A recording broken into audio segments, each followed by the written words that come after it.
Notre prochaine invitée est une véritable source. Our next guest is a real source of inspiration. She has been playing an important role in her community for 40 years, created different associations such as the Asian Foundation and ACTT Foundation. She has sat on more than 30 committees and boards at the local, provincial, and national levels. Her community service has earned her an Immigrant Distinction Award, YWCA's Women's of Distinction Award, and the Chinese Canadian Legend Award, the Queen's Diamond Jubilee Award for Multiculturalism and Community Services, and the Canada 125th Commemorative Award for Community Services, and the Queen Elizabeth 60th Jubilee Award. To top it off, she now sits as the chair of the board of the Canada Race Relations Foundation. Please join us in welcoming Teresa Woo-Paw to the stage.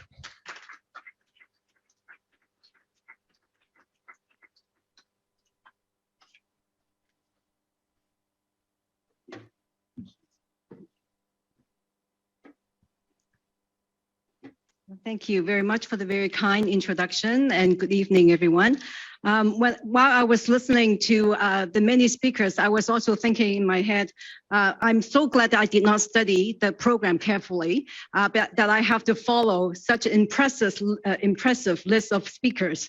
But here I go, because I would not pass this opportunity to join you on this very special occasion, to also convey a message from an organization that I deeply believe in, the Canadian Race Relations Foundation.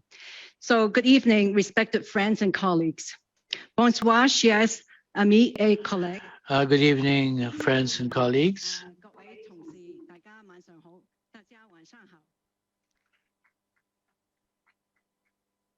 Honorable Hussein, Honorable Sergeant, and also I think Minister have to leave early.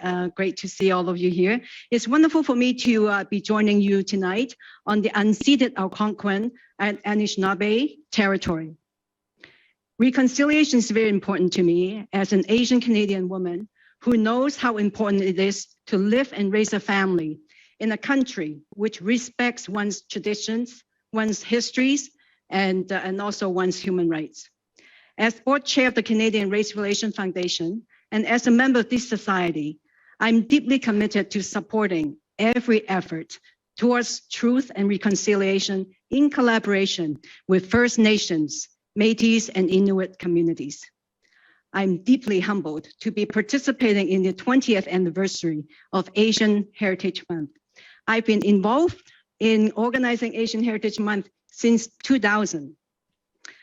I'm also one of the millions of Asian Canadians who have been impacted by historic and systemic racism and discrimination. My great-grandparents came to North America as laborers and were separated from their spouses for over 3 decades because of unfair and unjust racist policies. When I came to Canada, later as an adolescent, I hoped that I would be able to make a positive impact despite this history. Now, decades later, I can say with humility that I have been blessed to work in multiple ways to help find solutions to the issues and concerns that preoccupy not only Asian Canadians, but all Canadians. I've done so as elected official, a community builder, a social worker, and currently as the chair of the Canadian Race Relations Foundation. As it hasn't always been easy for me to do this. I've often been the only Asian Canadian woman in the room, the first to be elected to the Alberta legislature, the first to be elected as the school trustee in my district. I've been told time and time again to consider my tone, my view. My participation is often subject to judgment and limitations. Yet, I did not let those efforts diminish my presence. As the mother of 3 Canadian-born children, I have always been keenly and deeply aware how critical it is to stand up for a present and a future in which my children and all children would be able to participate in every aspect, with every aspect of their identity, fully intact, unapologetic, and proud of who they are. Those values have informed so much of my work and advocacy.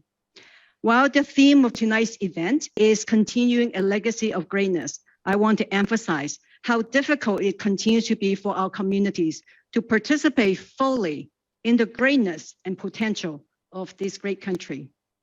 Not only has the pandemic has wreaked havoc on our sense of safety and security, we have all had to endure 2 frightening years of the multi-layered crisis.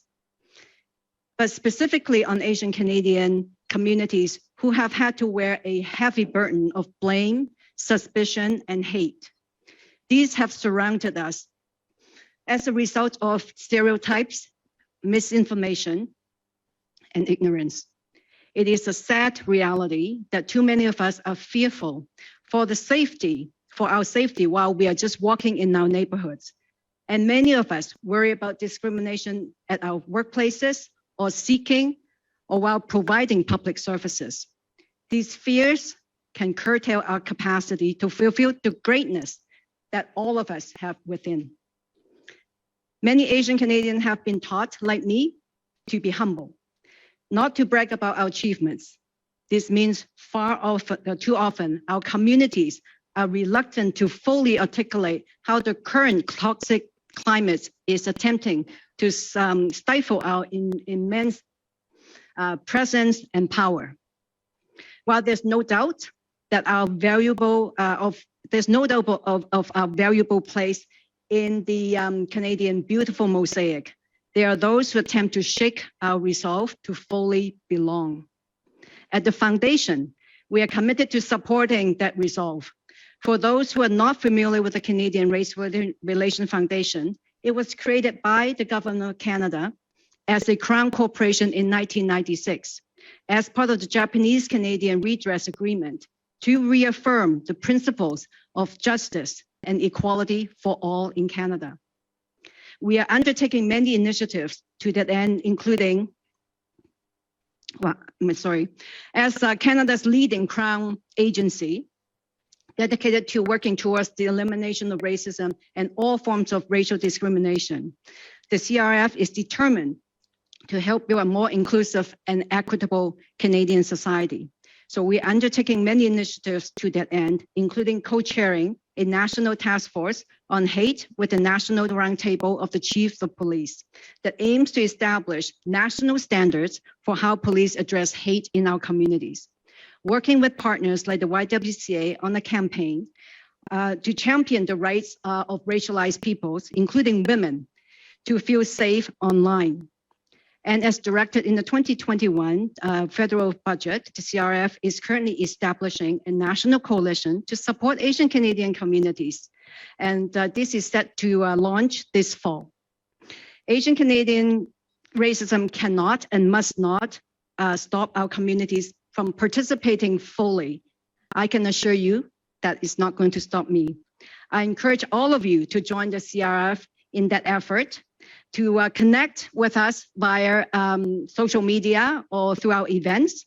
We must work collectively to ensure that hate and racism do not prevent the fulfillment of an honorable legacy of greatness that started with those who came before us and will continue long after we are gone.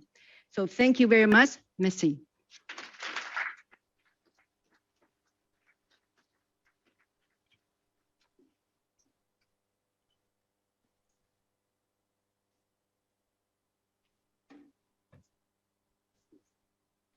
Thank you to Teresa and the Canada Race Relations Foundation for your tireless dedication and the work you do in fighting racism, discrimination, and hate in Canada.